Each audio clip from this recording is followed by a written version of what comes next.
Paman Rocky, ini soal etika. Kita tahu bahwa ada sejarah di Republik kita, Republik para Paman ini, ya, di mana 9 hakim konstitusi sebagai the guardian of the constitution, dan kita tahu yang mulia itu ternyata 99-nya dikatakan melanggar etika. Walaupun gradasinya ada yang pelanggaran ringan, ada yang sanksinya cuma teguran lisan, ada yang tertulis, dan bahkan sudah 3 kali ringan melulu. Tapi ada yang kemudian berat, tapi tidak dipecat, hanya di demosi jadi anggota biasa, bukan lagi jadi ketua. Pikiran yang paling radikal dari seorang Rocky Gerung melihat hal ini apa? Rejim Lee itu tidak bisa meradikalisir pengertian etika itu. Dia cuma paham soal etika.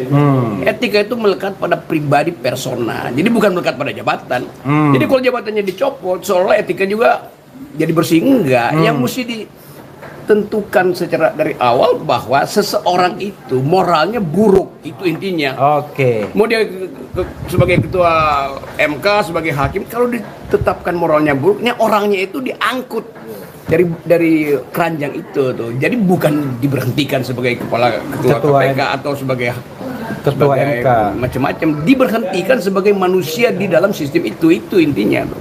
Oke. Gitu, ya. Tolong dengarkan Prof. Jimli ya. Jadi etika itu melekat pada orang, bukan melekat pada jabatan. Salah Jimli itu. Ini bangsa ini, MK itu mengalami penyakit kanker stadium 4. Oke. Dia mesti diangkat kansernya itu supaya nggak metastasi. Jimli nggak mau angkat kanker itu, dia cariin Panadol. Itu konyol. Oke, Panadol itu cuma menghilangkan pening sebentar, udah itu pening lagi. Ya udah, ya. Oke, tapi Bang Rocky ya, orang bicara tentang Paman Usman saja, tapi Anda bicara tentang kanker stadium 4. Artinya apa? Diganti semua mestinya. Bahkan sumber kanker itu di mana? Di istana sumber kankernya. Oke. Di mana coba? Ya, dili semua. Oke. Ya itu problemnya kan begitu kan. Kan kita mesti baca sinyal apa yang membuat Paman Usman itu nekat untuk menghasilkan putusan yang dicaci maki mak-mak itu. Iya. Bang, Apa biar ya berantakan begitu. setiap ngomong Paman Usman dia Nggak apa-apa dia muter gitu. mesti begitu. Kan kegilaannya ada sampai di handphonenya Refli kan. Oke. Iya. Oke, nggak apa-apa.